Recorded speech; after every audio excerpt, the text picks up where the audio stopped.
Hey there, Nation, and welcome to the show where we help you to play miniatures wargaming on a budget. It is I, Commander Cheapskate, and we're back with some more information for our upcoming Dark Uprising Campaign for Necromunda, Meat for the Grinder Season 2. This series is dedicated to our Dark Uprising Battle Reports. Meat for the Grinder is a campaign set in the final days of Hive Arcos, where Chaos, Xenos, and Order clash for control of a collapsing Hive City. And on today's episode, we will showcase our campaign's House Cawdor Gang, the Children of the Deep Friah. We will discuss the gang's contents, its play style, its inspiration, and provide other information related to our upcoming Dark Uprising campaign. So this is the gang that will be played by my little sister, the Kiddo. She's playing the Children of the Deep Friah, which is a House Cawdor gang that follows the path of the Redeemer, and they are fighting on the side of Order for this campaign setting as well. They're also starting their roster at 2,000 credits, and the reason why we decided to set up at 2,000 credits is because we're using the Arathi Secession gangless building rules for our campaign, and the reason why is because we're not going to be able to spend as much time on this campaign as we usually do for most campaign videos. So in order to help catch up to us and to make up for the time difference, we're doing upgraded lists so that we have more equipment and better fighters and things, so that way we can just jump right into it and then see the campaign to its conclusion. So in this video we'll talk about the gang's contents, and the first thing we're going to talk about real quick is my sister's leader. So up first is Levitico Bonestorm. He is a Redemptor priest who will also be the gang leader for this gang. He's packing mesh armor as well as a chain glaive and a stub gun with Dumdum rounds for a backup weapon as well as for close range shooting attacks. And he also has the Angel of Combustion, which is a cherub servitor as well. He's also got the Fanatical and Rain of Blow skills, so that way he can make his fight actions into simple action, which makes sense because this character is packing a chain glaive. So long as he's within the tolerance for his vertical soul trait, he can do close combat attacks, so this guy can become very, very deadly if he's able to get to a group of enemy fighters. Plus, a chain glaive is no joke either. At the same time, they also get some buffs because they are following the path of the Redeemer. There's a lot of buffs for close combat as well as chain weaponry in that Article of Faith, so my little sister's going to be really able to to maximize the damage that she does with this fighter. Now we go on to my sister's champions. The first one is the Lady of Rats. She's a Redemptionist deaconess actually. She also has mesh armor as well as an eviscerator, so that way she has got a good close combat attack with versatile trait as well as a flamer attached to it as well. She also has a stub gun for a backup weapon. She does have the Fanatical special ability as well as Fanatical Fervor, which allows you to increase your attacks with -1 to hit against, so that part is kind of nice. And she also has the Lord of Rats skill, a piety skill as well. And the reason why she decided to use that one is for two reasons. First of all, she plans on pairing up the Lady of Rats with most of the Bone Pickers in her gang, so that way they get that +1 ability to their cool. And at the same time, she also wants to be able to pair this fighter with another champion who does have Bomb Rats, so that way they can actually make those Bomb Rats actually run around and blow stuff up. And the Lord of Rats ability will actually help her to achieve that objective, so a very deadly fighter in her gang as well.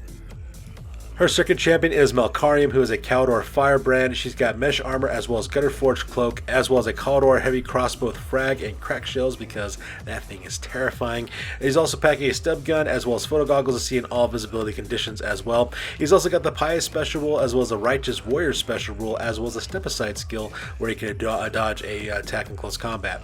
And the reason why that's the case is because the kid decided to make Malkarium a little bit more defensive with step aside, because this guy is primarily be shooting at long ranges. He doesn't really need combat skills per se. He does need combat skills in order to protect himself from being attacked, and that's exactly why she sets up Malkarium this way. Her plan is basically to partner this guy up with the other long-range shooters in her gang, so that way she can provide some long-range fire as well as fire support for her gang members. And the last of her champions is Sister Silence. She is another Cawdor firebrand as well. She's got mesh armor as well as a gutter forged cloak, which gives her actually a 4-up armor save as well as a 5-up ward save against environmental effects. So does Malkarium. I forgot to mention that before. I do apologize for that. Now, Sister Silence also packing a great sword, so that way she's got that wonderful versatile trait with Sever, which means that she puts a fighter with 0 wounds automatically goes out of action, which is a very powerful weapon trait. Also packing a stub gun for a backup weapon. She's got the Pious special rule as well as Righteous Warrior special rule. And she also has Rain of Blows for her skill, so that way, so long as she's within range of her versatile melee trait, she could actually make attacks simple actions and actually strike twice, so very deadly fighter, all things considered. If I remember correctly, I believe my little sister said she's going to pair up this fighter with the Lady of Rats, and basically have those two champions pal around with the rest of the gang's Bone Pickers, so that way they can help out their juvies in close combat. Alright, so with that, we get to see the beginnings of my sister's actual gang members. So she has Dearest Malchus, who is a Redemptionist Sistren, is what she is. She's got flak armor as well as a grenade launcher, a frag, as well as crack grenades for her primary weapon. She's also got an auto pistol for a backup weapon. She has photo goggles as well as the Fanatical special rule, and she's also the gang specialist. That's the reason why she's able to carry a grenade launcher with this gang as well. My little sister plans on pairing this character, Dearest Malchus, with Malkarian, which is the Cawdor firebrand with the heavy crossbow to provide long-range shooting attacks and also suppression attacks with their frag shells and frag grenades. Up next is Edvin the Purge. He is a Redemptionist Brethren. He's got flak armor for a 6-up armor save, and he's also got an Eviscerator because it's a wonderful close combat with chain weapon, and it's also got a Strength 3 Flamer attached to it as well, and he's also got the Fanatical special rule attached to him also. This fighter's name is Partner Gisburn. He is a Redemptionist Brethren. He's also got flak armor for a 6-up armor save, and he's packing a shotgun with both solid and scatter ammo, as well as Exterminator. For those of you guys who are not aware, Exterminators are basically one-shot flamers at strength 3 attacks that Redemptionists can attach to their auto guns as well as their shotguns, and as well as some close combat weapons as well, and that's exactly what Partner Gisburn is carrying on his shotgun too. He's also got an auto pistol for a backup weapon, and he's also got the Fanatical special rule. Up next is Adamar. He is a Cawdor Brethren. He's got flak armor as well as a Gutter Forge cloak, giving him a 5-up armor save as well as a 5-up ward save against environmental effects. And he's also packing the Cawdor Polearm Blunderbuss, which is armed with Grape Shot as well as Purgation Shot as well. So great template close combat shooting attacks as well as a polearm for close combat ability as well. This character is also carrying Bomb Delivery Rats as well as the Pious and Devout Masses special rule. Now, what my little sister's plan is to take Adamar and actually have this fighter pair up with the Lord of Rats. That way, when she puts down the bomb rat, the bomb rat gets shoved up 3 inches because of the Lord of Rats ability. So it's got a 3-inch head start, and then of course that makes it to go up to 9 inches, potentially up to 15 inches away before it blows up and kill somebody that way. So that part is kind of nice as well. At the same time, Adamar's also got the Devout Masses special rule, which basically means that you actually get +1 gangers added to your list no matter what. So because of that, she'll always have one additional Cawdor Brethren besides Adamar in whatever scenario she's playing in. And that additional Cawdor Brethren is Simeon the Summoner. He is a Cawdor Brethren. He's got flak armor as well as a Gutter Forge cloak for that 5-up armor save and 5-up ward save against environmental effects. He's also packing a Cawdor Polearm / auto gun as well for medium to long range shooting. He's also got photo goggles so that we can see in the dark. He's also got Pious as well as Devout Masses special rules as well. And the reason why this fighter is on the list is because the way my little sister saw it is that with the Devout Masses special rule, she'll always be able to get Adamar into her battle reports, but she also can then add a Simeon at all times as well, maximize the number of fighters that she has beyond the starting size of the scenario, so that way she can outnumber her enemy with mass with her fighters. And speaking of mass, let's talk about her bone pickers. She has 4 bone pickers in this gang. Those characters' names are Malice, Baphomet, Mordo, as well as Blague. All 4 of these guys are bone pickers. All 4 are equipped with twin stub guns with Dumdum rounds to give them strength 4 shooting attacks in both close combat as well as short range shooting.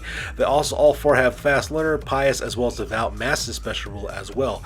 Now, the interesting thing about the Cawdor Gang is that with the Devout Masses special rule, they always get D3 extra bone pickers included in every single battle that they go into, regardless of the scenario starting size.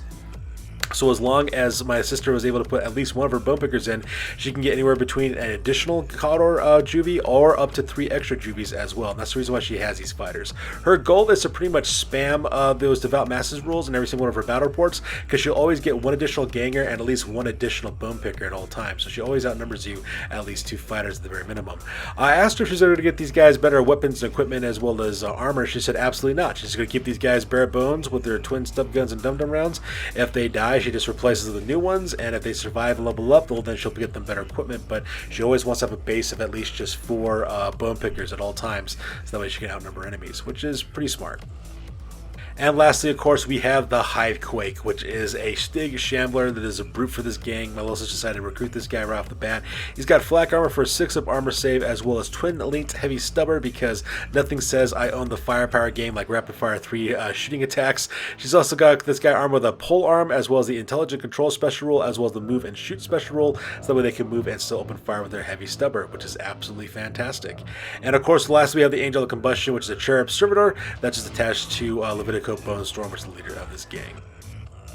So there you guys have it. This is the Children of the Deep Friah, which is the Cawdor Gang that's going to be fighting for the side of Order for upcoming Dark Uprising campaign as well.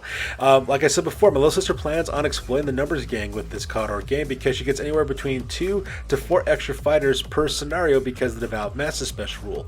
So that's going to be a good way for her to actually maximize and try to outnumber opponents at all times and try to defeat them using mass. And this is also, oddly enough, a really good balance between shooting as well as CQB. I would say a little bit more leans more closer to CQB than usual, but that part's kind of interesting. But like I said before, when we create these army lists for our gangs, we're actually trying out gang lists we usually don't try and so it's kind of interesting. And we have a lot more people deciding to like try out using close combat, which would be kind of nice as well.